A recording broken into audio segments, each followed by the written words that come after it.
Primer de tot, Júlia, felicitats per aquest premi. Moltes gràcies. Explica'ns, primer de tot, qui és Humanity Care, què és el que feu?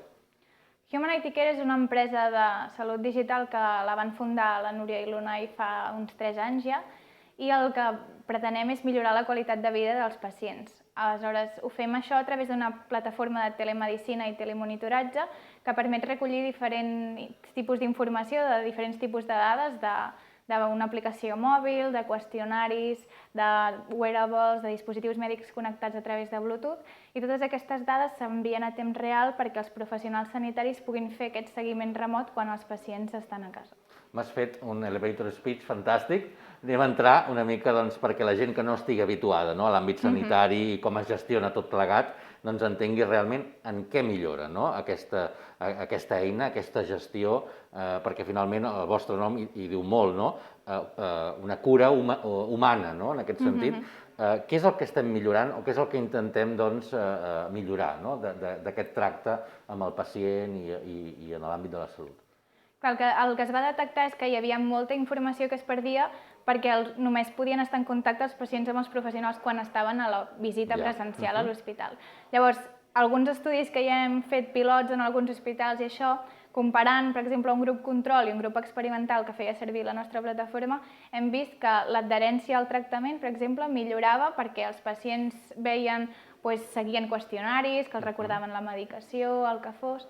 També es disminuïen les visites a urgències perquè els professionals podien veure totes aquestes dades i si veien algun paràmetre que se n'anava fora de lloc, doncs podien trucar al pacient a través de canals que hi ha videotrucades, xat, que hi ha a l'aplicació també, i així poder veure si realment està empitjorant, fer un canvi de tractament, citar-lo a l'hospital, i això també disminueix les complicacions al llarg de la patologia. Fins a quin punt el professional de la salut està disposat a això? Perquè, clar, hi havia molt que deia, no, a mi que em vinguin, a la consulta els atenc i ja tornaran, no? Clar, això implica un seguiment, que és una càrrega addicional de feina, i potser també una redistribució de les ràtios del que qui pot atendre aquell professional, no? Això va acompanyat així o de moment teniu aquell metge més conscienciat en fer-ho?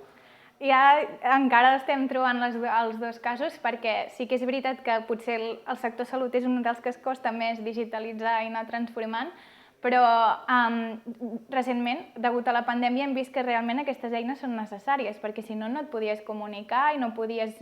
Hi ha molta gent, pacients crònics que quedaven desatesos perquè no podien anar a l'hospital. Llavors, nosaltres no pretenem fer que sigui una càrrega addicional, sinó que precisament tenim aquest sistema d'alertes que si ells tenen temps poden entrar a la plataforma i veure les dades, però si no es poden seguir simplement a les alertes que els avisen quan realment hi ha alguna cosa que està fora de lloc. I llavors també, com que només actuen quan aquestes coses, aquests paràmetres passen al límit o hi ha alguna cosa que es descompensa, doncs això també permet reduir costos, perquè igual ara tenen X visites o potser una cada mes, però realment si el pacient està bé potser en podem fer una cada 2 mesos.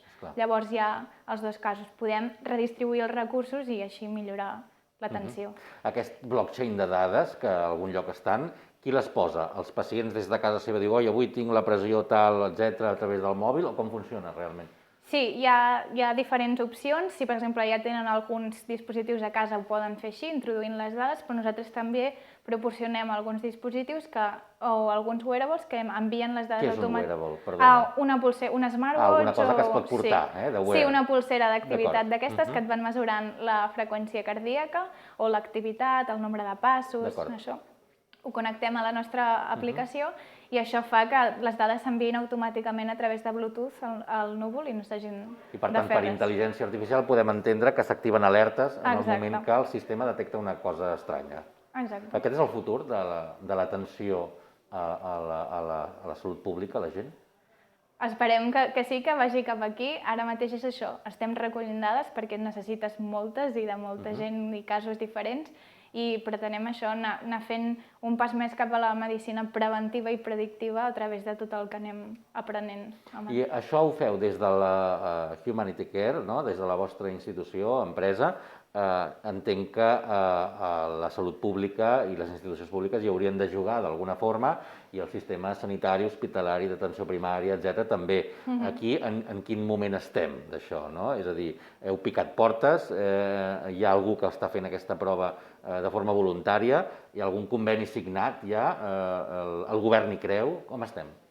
El que estem fent ara són hi ha tant de petits pilots com projectes d'aquests de finançament europeu a nivell també estatal i europeu, però sí que potser en el sector privat és més fàcil perquè és decisió d'implementar aquesta cosa i a través del sector públic estem fent això, petits pilots per anar demostrant els avantatges i beneficis d'aquestes eines i després anar-ho implementant més a llarg plaç. Però sí que estem en alguns hospitals, com per exemple el Clínic, estem fent un projecte amb pacients postinfartats o també un projecte de recerca amb la Vall d'Hebron i així anem recollint informació. A poc. En el sistema de donar les dades, cada vegada la gent és més sospitosa i sospita més, no?, de veure qui li dona les dades, no?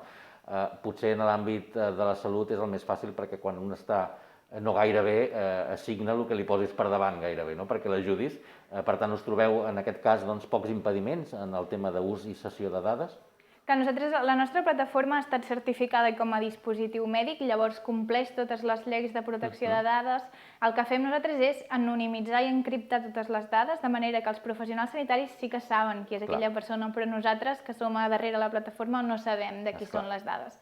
Veiem les dades a través d'un codi, que és un codi aleatori, i nosaltres els identifiquem per allà, però no tenim cap tipus de personal, només els... Sí, ho deia precisament perquè, clar, el metge finalment ha de saber a qui li salta l'alarma, no? Si no, no serviria de gaire. Exacte. Un àmbit molt interessant, com es desenvoluparà la intel·ligència artificial, el blockchain, en tot l'àmbit de la salut. Per això us han donat aquest Premi Talent Camp 2021 a Humanity Care.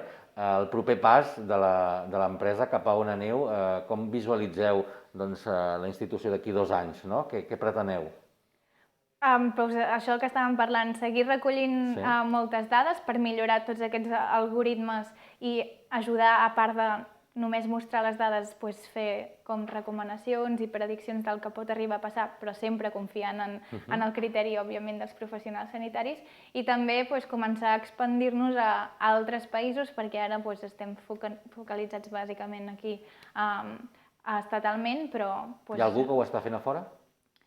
Sí, arrel de la pandèmia han sortit moltes solucions similars, però nosaltres, com que ja fa 3 anys que es va fundar, tenim una mica més d'evidència i de coneixement, així que pretenem i esperem poder-ho extrapolar a altres països. Gràcies, Jula. Felicitats. Moltes gràcies.